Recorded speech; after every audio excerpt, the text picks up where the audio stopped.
there are rumors of Robert Whittaker facing Khamzat Chimaev in a middleweight bout.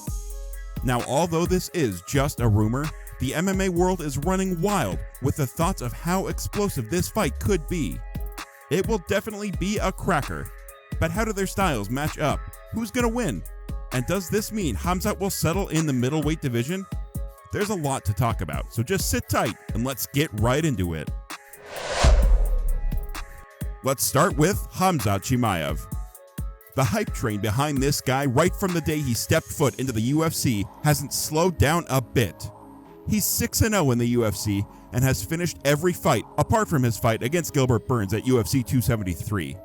Gilbert managed to prove to the world that Khamzat isn't invisible and that he could actually be hit and taken down as well. But that doesn't change the fact that Khamzat is one big and scary dude. Like, I need you to understand that Chimaev's striking is a thing of beauty. He possesses lightning-fast hands and feet, and his technique is both powerful and precise. He has a wide range of strikes in his arsenal, from devastating hooks to powerful uppercuts and lightning-fast jabs. His striking is so precise and fluid that it often seems as if he's moving in slow motion while his opponents struggle to keep up. But aside from his striking, it's Chimaev's grappling that really sets him apart from the competition. He's a master of wrestling and a purple belt in jiu-jitsu, and he's able to seamlessly transition from one to the other to gain the advantage.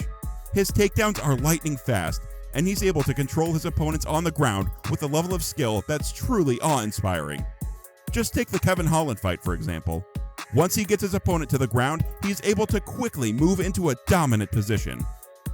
But on the other hand, Robert Whittaker is arguably among the top 3 toughest middleweights in the world, and he's not number 3.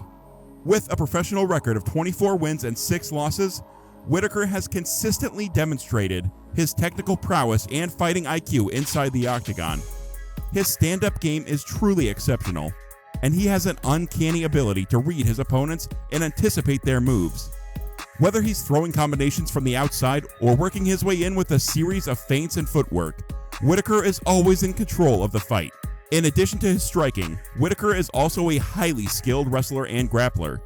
His takedown defense is excellent, and he's able to control the pace of the fight from the top or bottom position. But what truly sets Whittaker apart is his heart and determination. Like, if you know this guy, you'd know he's a pretty simple guy on the outside, but at the same time is very dangerous on the inside. He has an incredible ability to absorb punishment and keep pushing forward. This mental toughness combined with his physical abilities has made him a fan favorite and one of the most exciting fighters in the UFC. Whittaker has faced some of the toughest competition in the sport, including the likes of Yoel Romero, Kelvin Gastelum, and Jared Cannonier, and he's emerged victorious in all of these battles. So how do we see this fight going? Well, first off, these guys are both wrestlers, but we don't think if this fight would be fought would go to the ground. Khamzat's last fight in the UFC was against Kevin Holland, and if you saw that fight, you'd see how Khamzat dragged the heck out of Holland right from the moment it began. He got Holland to tap out, but he did use a lot of energy to do this. Against a guy like Whittaker, this game plan would possibly not work, because like we just said, Whittaker is pretty good with his ground game. So if Khamzat goes with this plan in a potential fight against Whittaker, things might not end too well for him. And why we say that is because back in April 2022 at UFC 273, Gilbert Burns really showed that Khamzat can be hurt. The first round played out as so many of Chimaev's fights have in the past. He quickly took the fight to the canvas, but unlike many of his other UFC foes, Burns was able to utilize his grappling to get back to his feet. Once there, Burns found some success with his boxing. However, Chimaev landed a massive blow that dropped Burns in the final round and split the Brazilian's head wide open. Burns survived the onslaught, but was seemingly wobbly until the end of the round. In round 2, things were different. Burns and Chimaev had a back-and-forth striking battle, exciting the crowd.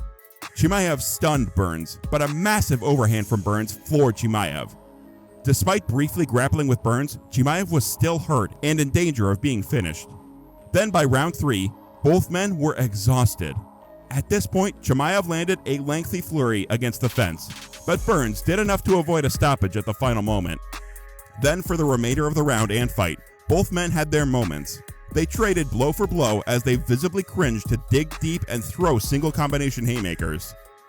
Now, Chimaev still got the win by decision, but man, Gilbert burned him in that fight, so to speak. He was exhausted, and you could see it on his face, man. While on the other hand, Whittaker has crazy endurance. Chimaev has never been in a 5-round fight, and the only time we ever saw him go past the second round, he was gassed out. Whittaker has been in 5-round fights against Исраэль Adesanya, Yoel Romero, and even Kevin Gastelum. And if there's one thing we know about these guys, it's the fact that they're all monsters in the octagon. Yet Whittaker was able to go the distance with them. So if the fight is a 5-round fight, which there are chances it might be one, then all Whittaker needs to do is lead Chimaev into the championship rounds and finish him off there. We are almost so certain that Chimaev would be gassed out by then, so Whittaker can capitalize on this and get his win.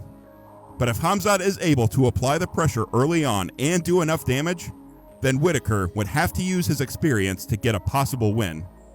If it's 3 rounds, then we think it's anybody's game. Whittaker hasn't really shown us in recent times that he's a one-punch knockout artist, so his best bet is to outpoint Chimaev and get the win. And if you're to go with the predicted odds for the fight, Khamzat Chimaev is an underdog with a plus 170, while Whittaker is the favorite with a minus 200. And just so we're clear, Khamzat has never been an underdog, so it would be interesting to see how he reacts to this. But what happens if Khamzat wins? Well, if there's one thing that's confusing about Chimaev's career, it's the issue of which weight class he belongs to. He's had fights under both the welterweight and the middleweight division, and in his last fight at UFC 279, he came in 7 pounds overweight and literally altered the entire main event of the card. Although he won the fight, many fans weren't convinced Khamzat could actually make weight for his next fight in the 170-pound division.